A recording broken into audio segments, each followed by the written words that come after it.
Chapter 11. Quidditch. As they entered November, the weather turned very cold. The mountains around the school became icy grey and the lake like chilled steel. Every morning, the ground was covered in frost. Hagrid could be seen from the upstairs window, defrosting broomsticks on the Quidditch pitch. Bundled up in a long moleskin overcoat, rabbit fur gloves, and enormous beaver skin boots. The Quidditch season had begun. On Saturday, Harry would be playing in his first match after weeks of training. Gryffindor versus Slytherin. If Gryffindor won, they would move up into second place in the house championship. Hardly anyone had seen Harry play because Wood had decided that as their secret weapon, Harry should be kept well secret. But the news that he was playing Seeker had leaked out somehow, and Harry didn't know which was worse. People telling him he'd be brilliant, or people telling him they'd be running around underneath him, holding a mattress. It was really lucky that Harry now had Hermione as a friend. He didn't know how he'd have got through all his homework without her. What will all the last minute Quidditch practice Wood was making them do? She had also lent him Quidditch Through Ages, which turned out to be a very interesting read. Harry learned that there were 700 ways of committing a Quidditch foul, and that all of them happened during a World Cup match in 1473, that Seekers were usually the smallest and fastest people, and the most serious Quidditch accidents seemed to have happened to them. That although people rarely died playing Quidditch, referees have been known to vanish and turn up months later in the Sahara Desert. Hermione had become a bit more relaxed about breaking rules since Harry and Ron had saved her from the mountain troll, and she was much nicer for it. The day before Harry's first Quidditch match, the three of them were out in up a bright blue fire which could be carried around in a jam jar. They were standing with their backs to it, getting warm, when Snape crossed the yard. Harry noticed at once that Snape was limping. Harry, Ron, and Hermione moved closer together to block the fire from view. They were sure it wouldn't be allowed. Unfortunately, something about their guilty faces caught Snape's eye. He limped over. He hadn't seen the fire, but he seemed to be looking for a reason to tell them off anyway. "What's that you've got there, Potter?"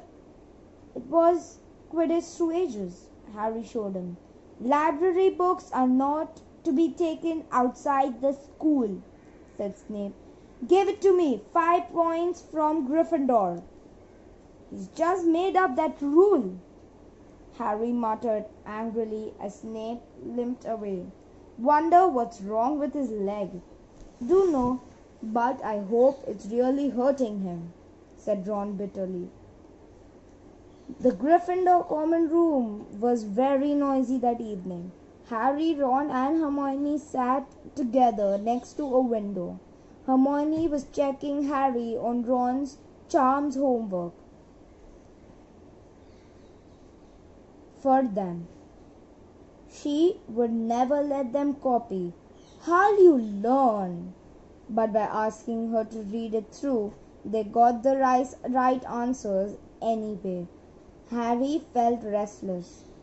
He wanted Quidditch Through Ages back, to take his mind off his nerves about tomorrow. Why should he be afraid of Snape?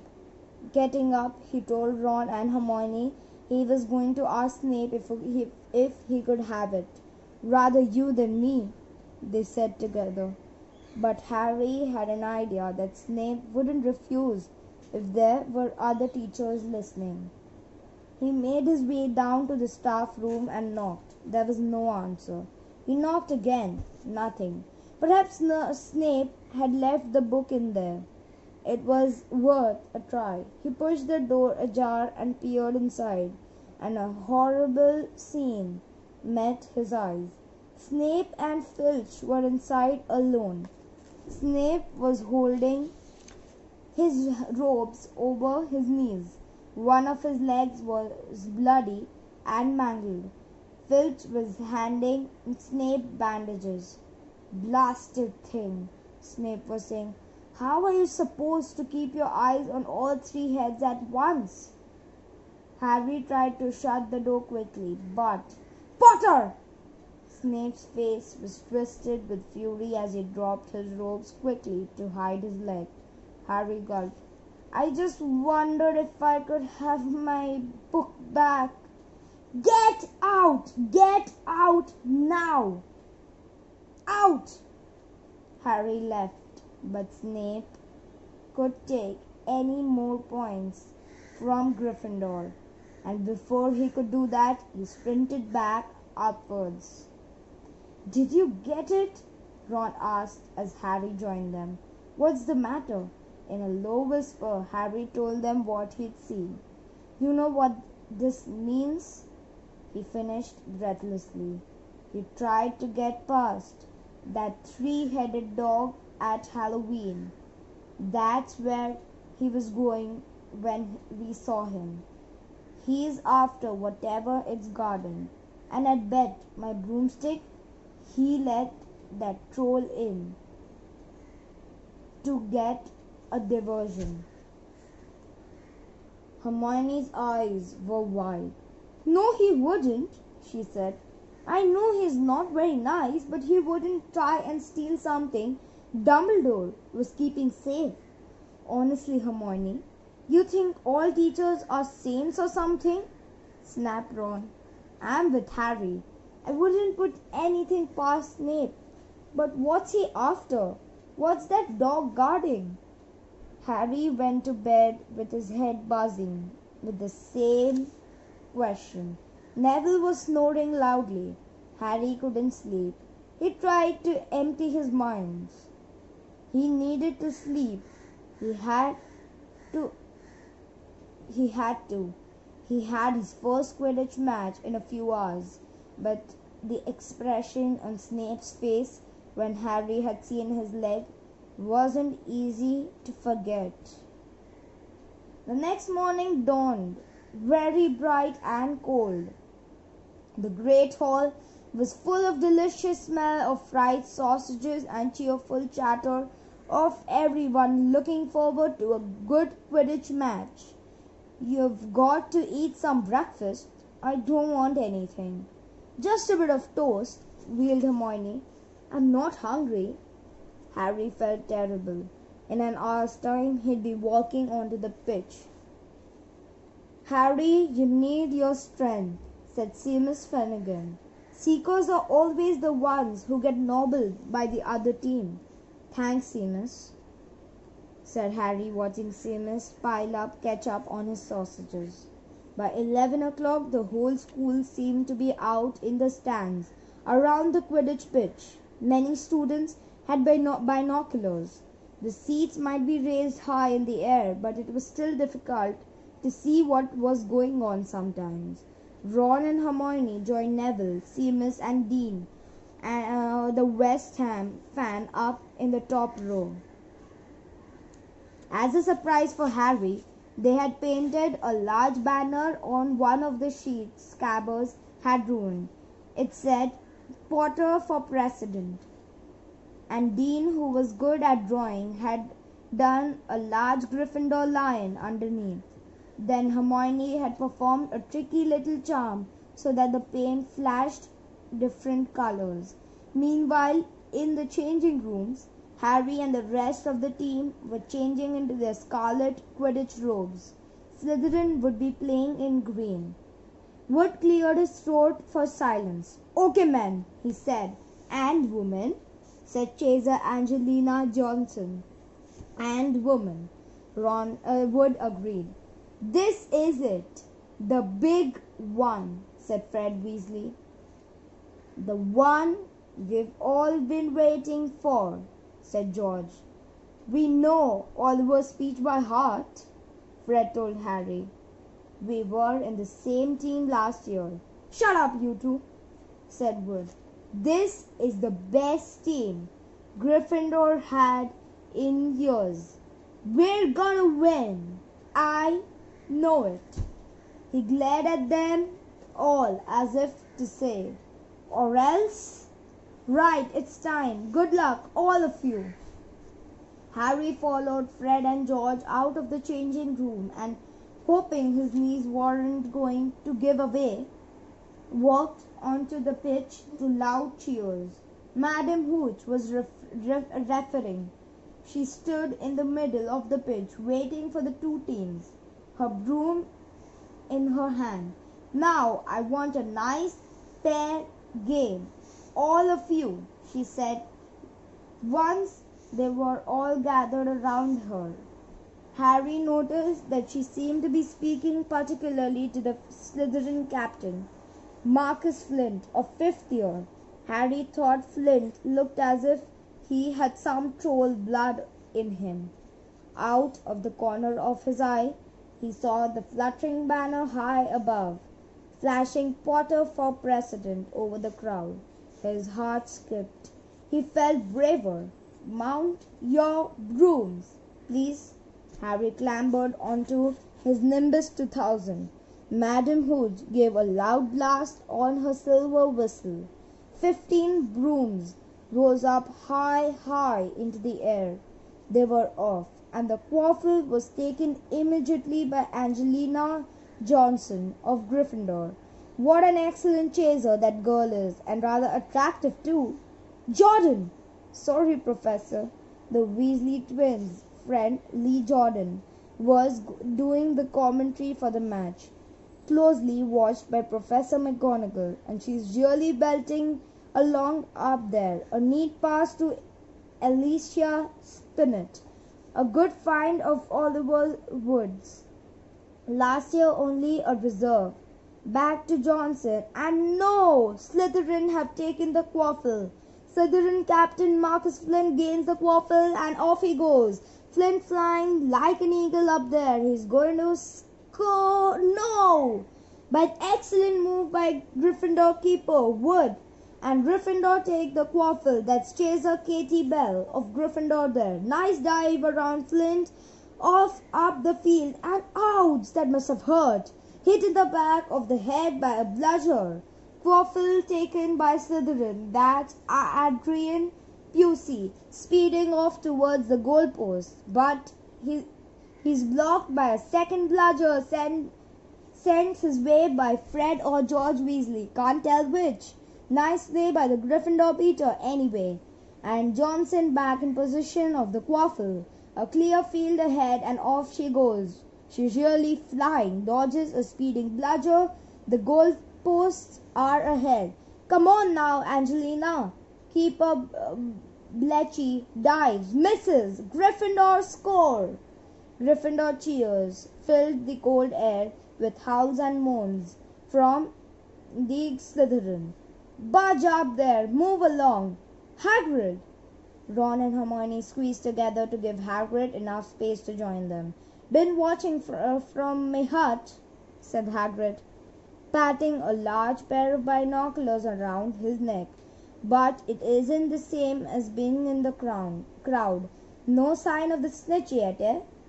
Nope, said Ron. Harry hasn't had much to do yet. Kept out of trouble through that something, said Hagrid, raising his binoculars and peering skywards at the speck that was Harry.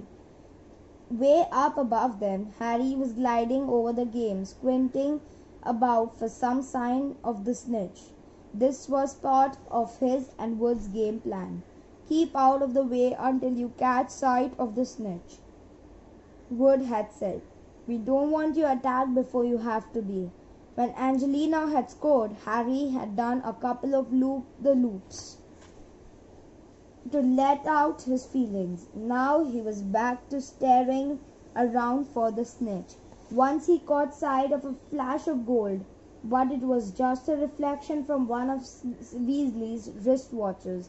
And once a bludger decided to come pelting his way, more like a cannonball than anything, but Harry dodged it, and Fred and George Weasley came chasing after it. All right there, Harry, he had time to yell as he beat the bludger furiously towards Marcus Flint. Slytherin in position, Lee Jordan was saying. Chase up, you see, ducks, two bludgers, two Weasleys, and chase a bell, and speed towards the... Wait a moment! Was that the snitch? A murmur ran through the crowd as Adrian Pusey dropped the quaffle, too busy looking over his shoulder at the flash of the golden that had passed his left ear. Harry saw it. In such a great rush of excitement, he dived towards after the streak of gold. Slytherin seeker Terence Higgs had seen it too. Neck and neck, they hurtled towards the snitch. All the chasers seemed to have forgotten what they were supposed to be doing as they hung in mid-air to watch. Harry was faster than Higgs. He could see the little round ball, wings fluttering, darting up ahead. He put an extra spurt of speed. Vroom! And a roar of rage echoed from the Gryffindors below. Marcus Flint had blocked Harry on purpose, and Harry's broom spun, of course, Harry holding on for dear life. Foul! Screamed the Gryffindors.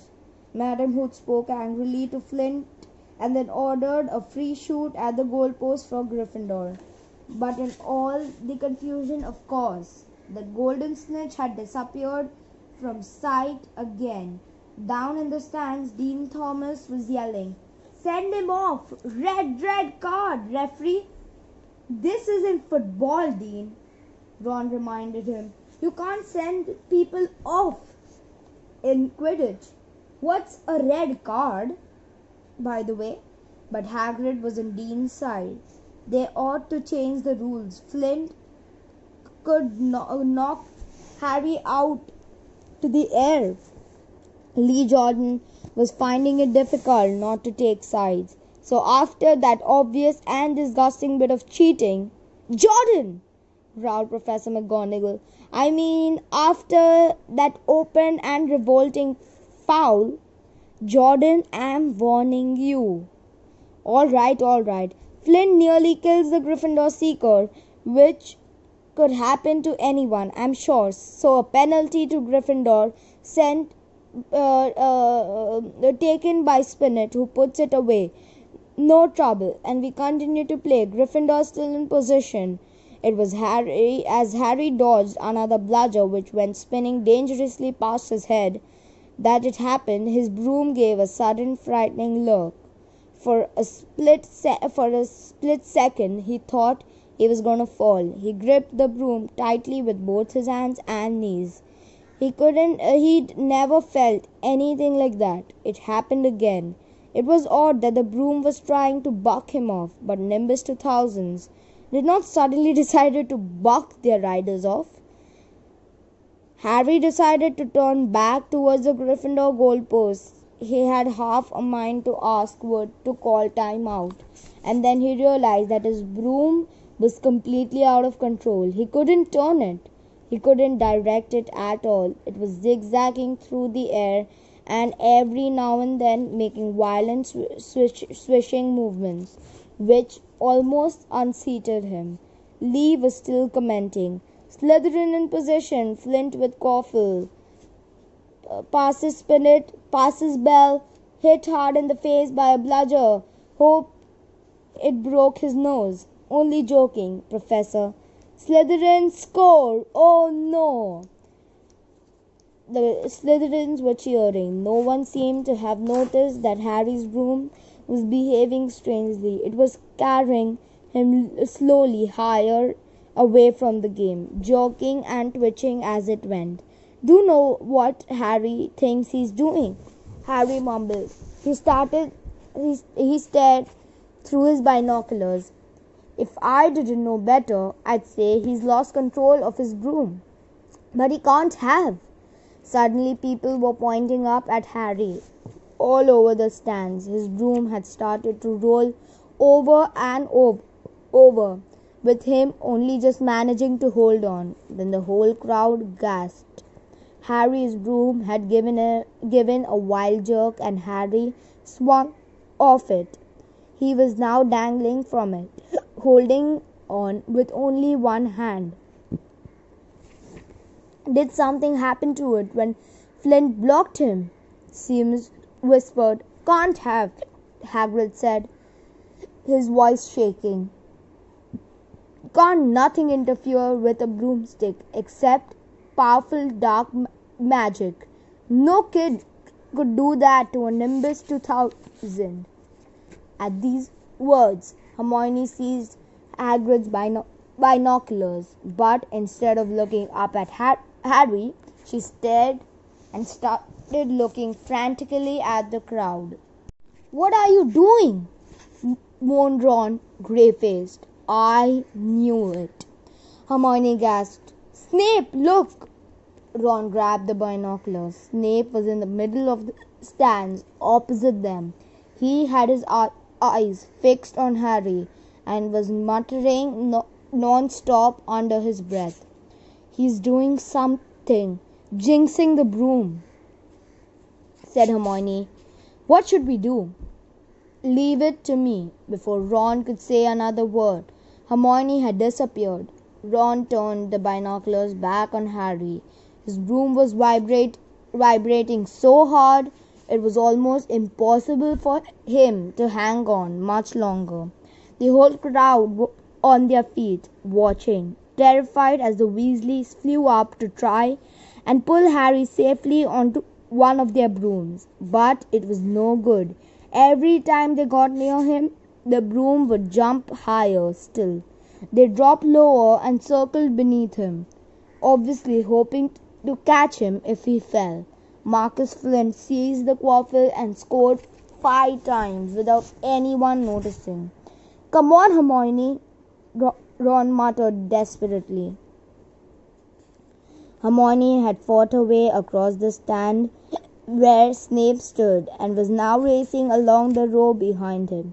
She didn't even stop to say sorry as she knocked Professor Quirrell head first into the row in front. Reaching Snape, she crouched down, pulled out her wand and whispered a few well-chosen words. Bright blue flames shot from her wand onto the hem of Snape's robe. It took perhaps 30 seconds for Snape to realize that he was on fire. A sudden yelp told her she had done her job. Scooping the fire off him into a little jar into her pocket, she scrambled back along the row. Snape would never know what had happened. It was enough. Up in the air, Harry was suddenly able to clamber back onto his broom. "Neville, you can look," Ron said. Neville had been sobbing into Hagrid's jacket for the last 5 minutes. Harry was speeding towards the ground when the crowd saw him clap his hands to his mouth as though he was about to be sick. He hit the pitch on all fours, coughed, and something gold fell into his hands. "I've got the snitch!" he shouted, waving it above his head. "He didn't catch it. He nearly swallowed it." Flint was still howling 20 minutes later, but it made no difference. Harry hadn't broken any rules, and Lee Jordan was still happily shouting the result. Gryffindor had won by 170 points to 60. Harry heard none of this. though, he was being made a cup of strong tea back in Hagrid's hut with Ron and Hermione. It was Snape, Ron was explaining. Hermione and I saw him. He was cursing your broomstick, muttering. He wouldn't take his eyes off you. Rubbish, said Hagrid, who hadn't heard a word of what had gone on next to him in the stands. Why would Snape do something like that? Harry, Ron and Hermione looked at each other, wondering what to tell him. Harry decided on the truth. I found out something about him, he told Hagrid. He tried to get past that three-headed dog at Halloween. It bit him. We think he was trying to steal whatever it's guarding. Hagrid dropped the teapot. How do you know about Fluffy? He asked. Fluffy? Yeah, he's mine. Brought him from a Greek chappie I met in the pub last year. I lent him to Dumbledore to guard the... Yes? Said Harry eagerly. Now don't ask me any more, said Hagrid gruffly. That's top secret, that is. But Snape's trying to steal it. Rubbish, said Hagrid again. Snape's a Hogwarts teacher. He'd do nothing of the sort. So why did you just try and kill Harry? Cried Hermione. The afternoon's events certainly seemed to have changed her mind about Snape. I know a jinx when I see one, Hagrid. I've read all about them. You've got to keep eye contact, and Snape wasn't blinking at all. I saw him. I'm telling you, you're wrong, said Hagrid hotly. I don't know why Harry's room acted like that, but Snape wouldn't try and kill a student. Now listen to me, all three of ya. You meddling in things that don't concern ya, it's dangerous. So forget that dog and you forget what it's guarding. That's between Professor Dumbledore and Nicholas Flamel. Aha, said Harry. So there's someone called Nicholas Flamel involved in there. Hagrid looked furious with himself.